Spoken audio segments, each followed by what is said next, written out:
चित्तौड़गढ़ में आज समाचार में पुनः आप सभी का स्वागत है। नजर डालते हैं आज के समाचार की ओर। चित्तौड़गढ़ नगर एवं पूरे जिले में स्वाधीनता दिवस समारोह पूरे शान एवं सम्मान के साथ मनाया गया। चित्तौड़गढ़ जिले के गांव-गांव, अंचल, ढाणी एवं कस्बों में स्वाधीनता दिवस के अवसर पर विभिन्न कार्यक्रम आयोजित किए गए। जिला स्तरीय समारोह चित्तौड़गढ़ के इंदिरा गांधी स्टेडियम में आयोजित किया गया, जहां समारोह के मुख्य अतिथि सहकारिता मंत्री गौतम दत्त द्वारा ध्वजारोहण किया गया, मार्च पास्ट की सलामी ली गई एवं शिक्षण संस्थाओं की ओर से विभिन्न कार्यक्रम प्रस्तुत किए गए। इस अवसर पर सांसद सीपी जोशी, चित्तौड़गढ़ के विधायक चंद्रभान सिंह आकिया भी मौजूद थे। वंदन करना चाहिए जिन्होंने आजादी के लिए अपना सब कुछ न्यौछावर था। आज जो हम आजादी का जो सूरज हम देख रहे हैं, इसका खेल अगर किसी को जाता है तो देश के स्वतंत्रता सेनानियों को जिस प्रकार से दूसरी तरीके से उन्होंने जो संघर्ष किया, वो निश्चित ही रूप से जितना उनको याद किया जाए उतना कम है। मैं इस अवसर पर देश के यशस्वी प्रधानमंत्री जी को भी धन्यवाद देना चाहूंगा कि जिस प्रकार से उनके इस 11 साल के स्वर्णिम कार्यकाल में जिस प्रकार से देश आगे बढ़ रहा है, आज विश्व की चौथी बड़ी अर्थव्यवस्था देश में वो बन चुका है। किस प्रकार से देश विकास की नई ऊंचाइयां छू रहा है। हम विकसित भारत का सपना देख रहे हैं। 2047 में भारत आत्मनिर्भर होकर के विकसित भारत बने, ऐसे सपने को हम देख रहे हैं। जिस प्रकार से देश का मान बढ़ा है, सम्मान बढ़ा है, देश में देश के जो नेतृत्व के प्रति जो आम जन में जो सम्मान का भाव बढ़ा है, वो भी हम सबके सामने है। आपने अभी देखा होगा कुछ दिनों पहले पहलगांव में आतंकियों द्वारा एक कायराना हरकत की जाती है। हम जब से देश के प्रधानमंत्री जी देश का नेतृत्व संभाला है उन्होंने, आपने देखा होगा हमेशा से इन जो ये आतंकी लोग हैं, इनको कहीं न कहीं एक मजबूत निर्णय लेकर के उन्होंने पहल करने का काम किया है।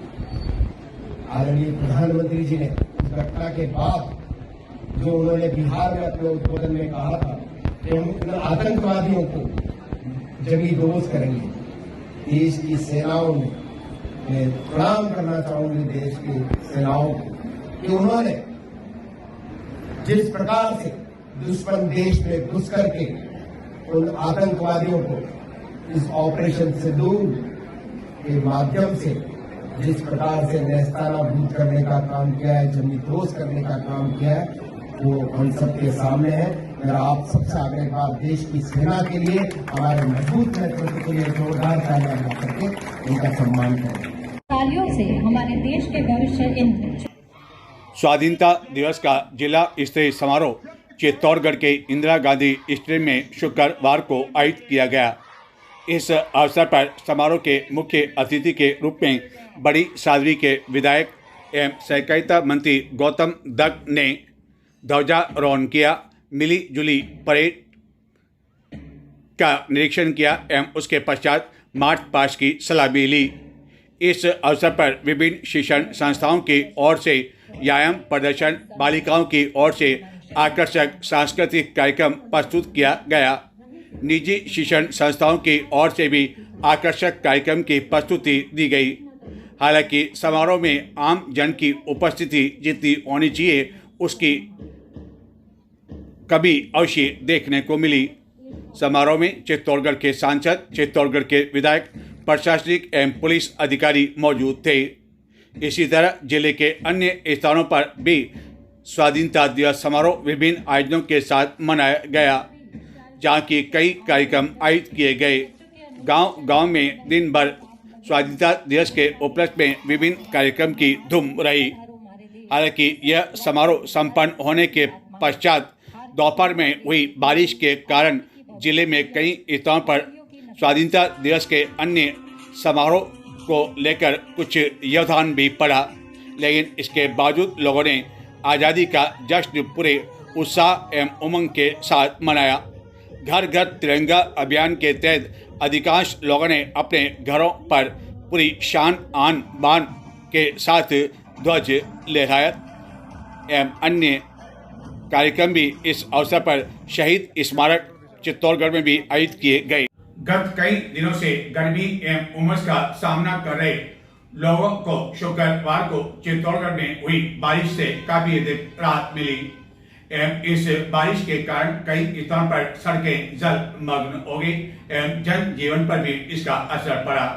चित्तौड़गढ़ के आसपास एवं जिले के अन्य कई क्षेत्रों में भी शुक्रवार को बारिश होने की जानकारी है।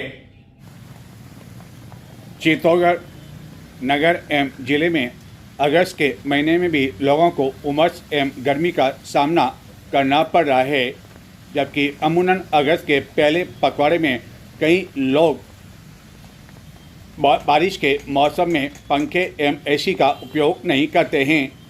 लेकिन इस वर्ष चित्तौड़गढ़ जिले में औसत बारिश के मुकाबले अब तक 75% बारिश ही लगभग हो पाई है एवं गत कई दिनों से लोग बेसब्री के साथ बारिश होने का इंतज़ार कर रहे थे। मौसम विभाग ने भी यह जानकारी दे रखी थी कि रक्षाबंधन के पश्चात मानसून पुनः एक्टिव हो सकता है और आखिरकार वैसा ऐसा ही हुआ। 15 अगस्त को दोपहर में आकाश में घने बादल छाने के साथ ही बारिश होने का अनुमान लगाया जाने लगा एवं दोपहर में हुई बारिश से लोगों को कुछ हद तक गर्मी एवं उमस से राहत मिली। इस कारण कई स्थानों पर सड़कें जलमग्न हो गई एवं यातायात भी बाधित हो गया। चित्तौड़गढ़ नगर के प्रताप नगर रेलवे स्टेशन क्षेत्र के साथ ही अन्य कुछ स्थानों पर मुख्य सड़कें भी जलमग्न हो गई। चित्तौड़गढ़ के कुंभानगर क्षेत्र में रेलवे संपार पर स्थित अंडरब्रिज में इतना अधिक पानी भर गया कि कुछ देर के लिए यहां से दोपहिया वाहनों का निकलना मुश्किल हुआ एवं उन्हें अन्य मार्ग से जाने के लिए मजबूर होना पड़ा। हालांकि दोपहर में हुई बारिश के पश्चात पुनः उमस से व्याप्त हो गई, लेकिन रात्रि में पुनः बादलों की तेज गड़गड़ाहट यह संकेत दे रही थी कि अगले 1-2 दिन तक मानसून पुनः इसी तरह सक्रिय रह सकता है। इस बारिश का किसानों को भी बेसब्री के साथ इंतज़ार हो रहा था, क्योंकि काश्तकारों के अनुसार गत दिनों हुई बारिश के बाद उन्होंने खेतों में बुआई कर दी थी एवं यदि शीघ्र ही बारिश नहीं होती तो इस फसल पर असर पड़ सकता था। लेकिन किसानों के अनुसार शुक्रवार को हुई बारिश उनकी फसल के लिए भी एक तरह से वरदान साबित हुई और अगले 1-2 दिनों में भी अच्छी बारिश होती है तो इस वर्ष अच्छी फसल होने की उम्मीद है। चित्तौड़गढ़ नगर के आसपास एवं जिले में भी शुक्रवार को पुनः मानसून के सक्रिय होने की जानकारी है। इस बारिश की वजह से जहां जनजीवन पर असर पड़ा, वहीं चित्तौड़गढ़ में स्वाधीनता दिवस के कुछ कार्यक्रम भी निरस्त करने पड़े। चित्तौड़गढ़ में शुक्रवार दोपहर हुई बारिश के पश्चात शुक्रवार रात्रि पुनः बारिश शुरू हो गई एवं मौसम विभाग के अनुसार अगले 2-3 दिन तक मौसम इसी तरह का बना रहने की संभावना है। माना जा रहा है कि इस बारिश से चित्तौड़गढ़ में जो औसत बारिश 75% अब तक हुई है, वह 100% आंकड़ा भी पूरा कर लेगी। वहीं 23 फीट भराव क्षमता वाला गंभीरी बांध जो कि लबालब हो चुका है, इसी तरह बारिश यदि जारी रहती है तो उसके गेट भी आने वाले दिनों में खोले जाने की संभावना से इनकार नहीं किया जा सकता है।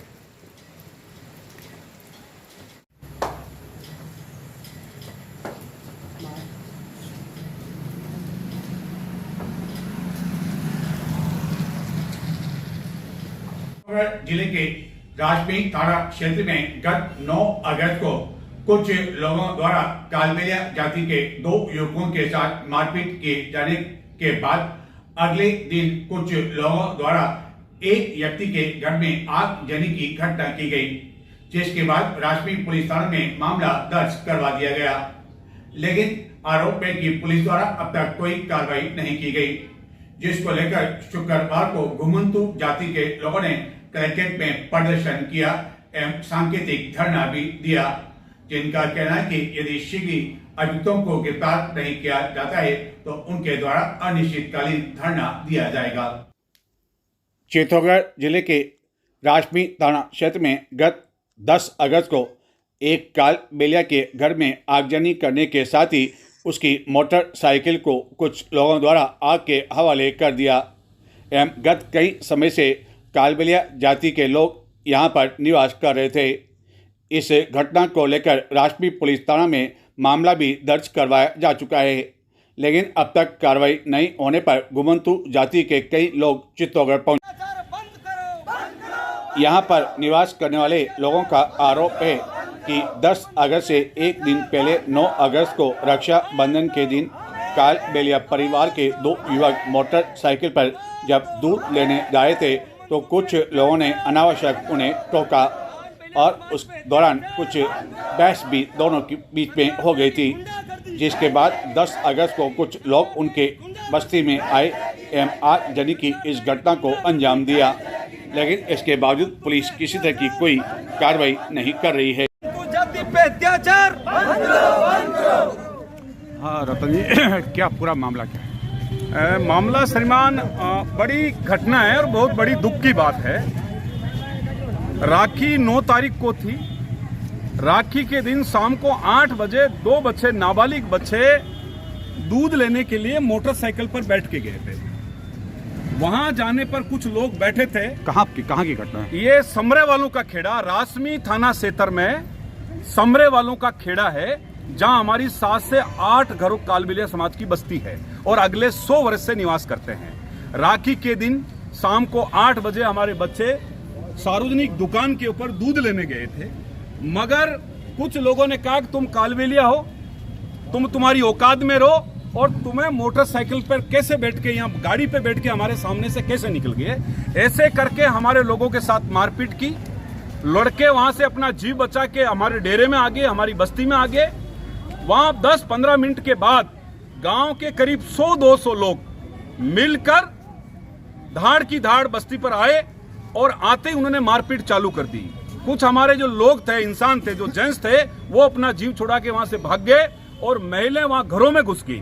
तो लोग ताला तोड़कर महिलाओं को बाहर निकालकर, महिलाएं चीखती रही, महिलाओं के साथ मारपीट करते रहे और हमारे घरों में भी आग लगवा दी। और हमने पुलिस को फोन किया, फिर मौके पे पुलिस गई, फिर हमारे लोगों को वहां से बचाया गया और उसके बाद हम लोग उसी टाइम में थाने में पहुंचे। उसके बाद भी बहुत लेट मुकदमा दर्ज हुआ। अर्जुन लाल जी जो जिनगर है, जो माननीय आपके यहाँ के विधायक महोदय हैं, उनका ये कहना है कि कालबेलिया एसी में नहीं आते हैं, जबकि हमने कहा है कि हम कालबेलिया 31वें नंबर पे, कालबेलिया और सपेरा दोनों एसी में आते हैं। 3 घंटे के बाद रात्रि को 9 बजे 10 बजे मुकदमा दर्ज हुआ। फिर हमने कहा कि हमारे लोग बहुत डरे हुए हैं, आप पुलिस का प्रोटेक्शन दो और हमारे लोगों को हमारे घर पे छोड़ो, क्योंकि हमारे पशु मेवासी, हमारे गद्दे, हमारे बकरी, हमारे मुर्गे, हमारे बिल्ली, जो हमारे कुत्ते, जो हमारे जानवर वगैरह, हमारे घर खुला पड़ा है। तो फिर पुलिस प्रोटेक्शन से हमारे को वहां वापस गांव में गए। पुलिस वहां 10 मिनट के लिए रुकी, पुलिस वहां से चली गई और फिर गांव के लोग आते हैं और माधु कालबेलिया का घर जला देते हैं। मोटरसाइकिल जल गई, उनकी एलईडी टीवी जल गई, उनका बक्सा जल गया, खाने पीने का जो सारा राशन था वो जल गया। और ये लोग उसी दिन के बाद डर के मारे अपने रिश्तेदारों के घरों पे, सार्वजनिक जगहों पे रुकते फिर रहे हैं। डर के मारे ये लोग अपने घर पे नहीं जा पा रहे हैं। हमने कई बार कलेक्टर साहब से संपर्क करने की बात कही, हमने एसपी साहब से संपर्क करने की बात कही, डीवाईएसपी को हमने कहा एक घटना 9 की हुई है, एक घटना 10 की हुई है, तो उनका एट्रोसिटी में मामला अलग से दर्ज करना चाहिए, मगर उस परिवार को भी उसमें शामिल कर दिया। तो आज हम जितने भी घुमंतु विमुक्त जो जातियों के जो लोग हैं चित्तौड़ के, हम सारे लोग आज हम यहाँ कलेक्टेड आए। कुछ लोगों का कहना है कि आज अवकाश है। अरे भाई, आज तो 15 अगस्त का दिन है, आज तो भारत आजादी का दिन है, आज के दिन तो जो काम नहीं हुआ वो काम हो गया। तो हमारे लोगों के साथ इतना बड़ा अत्याचार हो रहा है। हम माननीय कलेक्टर साहब को भी कहना चाहते हैं, माननीय हम एसपी साहब को भी कहना चाहते हैं, आप आए और हमारे लोगों पर जो अत्याचार हो रहा है, हम लोगों को बेघर कर दिया गया है, तो आप लोग आके हमारी बात को सुने।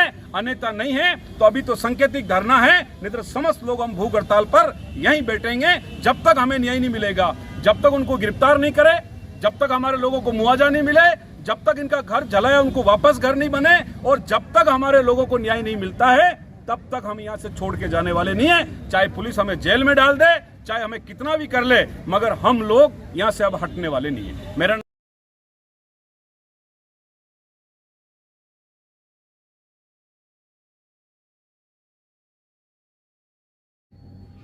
तो ये थे आज के समाचार। नमस्कार।